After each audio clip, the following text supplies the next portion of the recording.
Good morning guys. Kapapasok ko lang ngayon.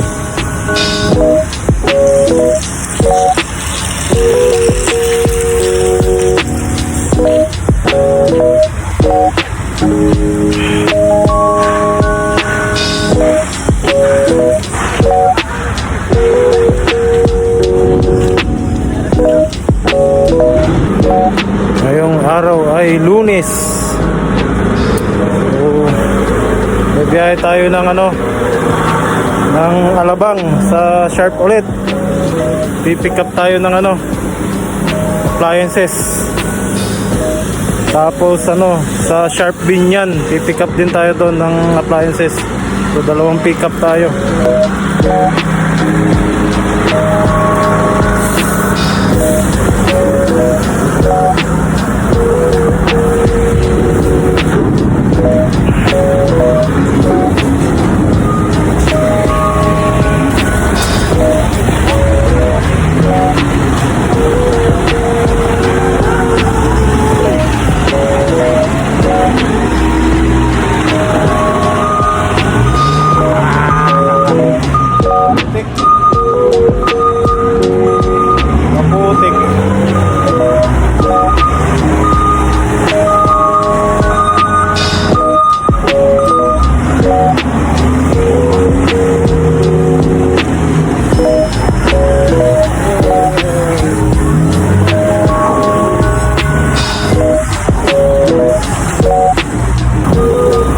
Yard namin, napakalawak.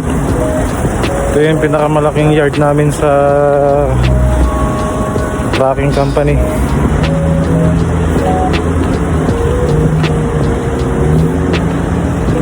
So, ito yung ating mga tropa. Waiting sila.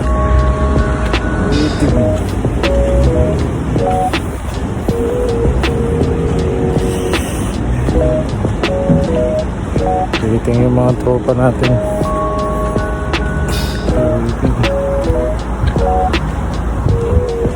So nag-aabang yan para mapatungan ng container.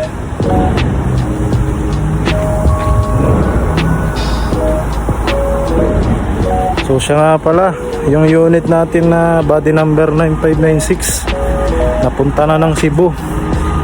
May biniyahe ng linggo ng gabi. Napalitan na naman ang unit natin. So ito yung unit ko ngayon, 9330 Puwo. So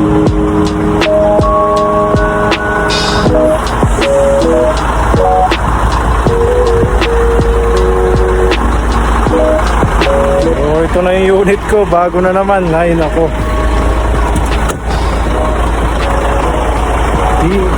bali medyo luma na to, pero ayos pa to, may aircon pa.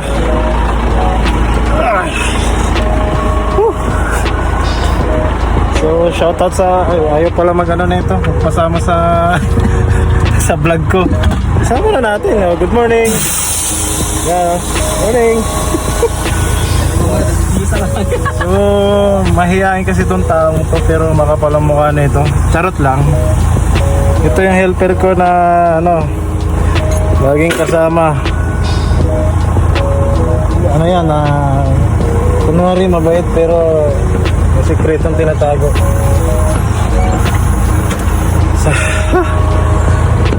Ngayon ay Lunes. So madami nag-aantay para mapatungan ng container. Yung pila-pila. So ganito, pila-pila. Bago na naman ang unit namin. Hindi na sitom na pero ito China rin to, pero mas malaki to, mas malawak. Ayan mas malapad yung higaan. Mas malawak ang wala yung gamit namin. Mas malawak ang higaan niya. So ito yung niya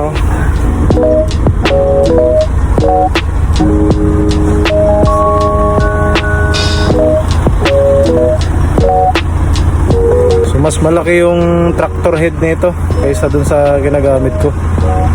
So yun, waiting lang para magpapatong ng empty container para gagamitin natin sa sa pag-pick up ng Sharp na appliances sa Alabang tsaka Binyan. Dalawang pick up kami. Masama pala ang ano, medyo masama ang panahon. Yung waiting lang kami. Ang ganda na itong ano, huwa na to. First time ko nga pala magdala na itong huwa na to, na tractor head. So ito yung panel board niya. Ito yung sa hangin, tapos sa RPM, tapos sa baterya, voltmeter, sa temperature, sa speed, tsaka sa ano, sa gasoline level. Ito yung mga ano niya, ang lapad nito, mas malapad sa dati kong dinadala. So ito yung cambio niya, oh. 12 speed din, pero ano, may iba dun sa dati kong dinadala. Pero ano siya, baligtad. Yung dati kong dinadala, dati ang Primera dito sa taas, tapos dito yung segunda. So 12 speeds din siya. Splitter din yun. So ito yung reverse 1, reverse 2. Ito yung pagka pinasok mo yung reverse 1, yun yung dapat na naka-low. Pag yung reverse 2, yung itim na yan, so dapat yan naka-high yan, yung reverse 2 na yan. Kasi kung tatanungin nyo, ano to yung gagamitin mo yung reverse 1, yun yung mabagal lang siya umatras. Tapos yung reverse 2, yun yung kung gusto mong mabilis kang umatras, ganyan. So ito, baligtad lang. So ano lang yan, dali lang yan. So yung waiting pa rin, kasi hinahanap pa yung mga pwedeng ibiyahe. So inaayos pa lahat ng mga container. Waiting pa rin, waiting. Pula pala yung mata ko, ah. Napuwing kasi ako sa ano, biyahe, sa motor. Ayan, sakit.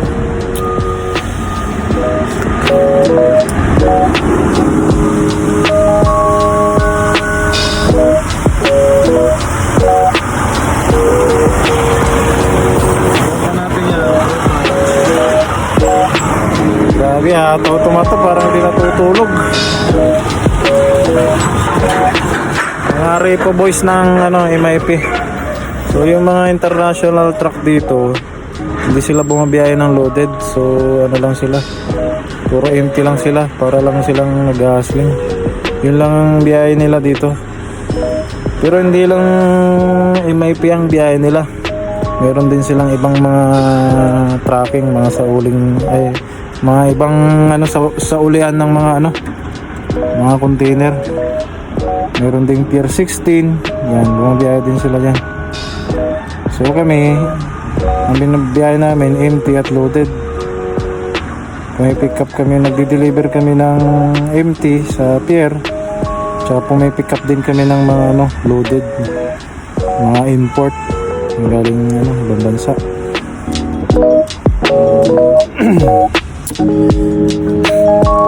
Waiting. Napula ang mata. Ay, nandiyan aking mga mata.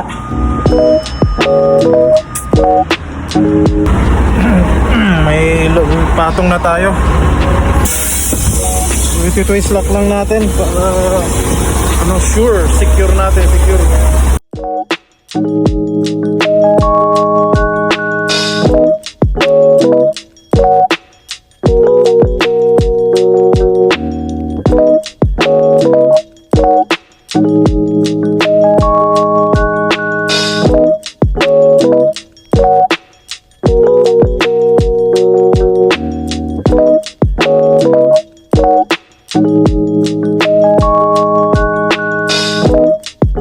Secure natin mga twist lock.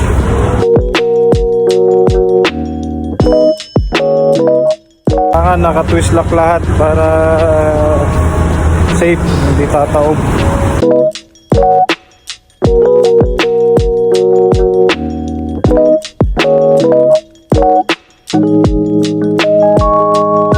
Paulan.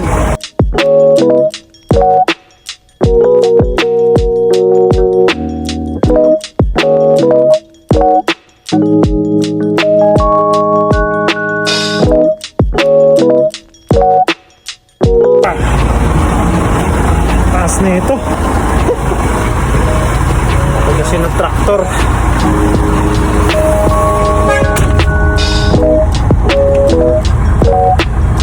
Ayan, tayo na lang natin yung helper natin para kung ano pwede nang umalis papuntang ano, Alabang tsaka Binyan. So susukatin pala natin yung diesel natin.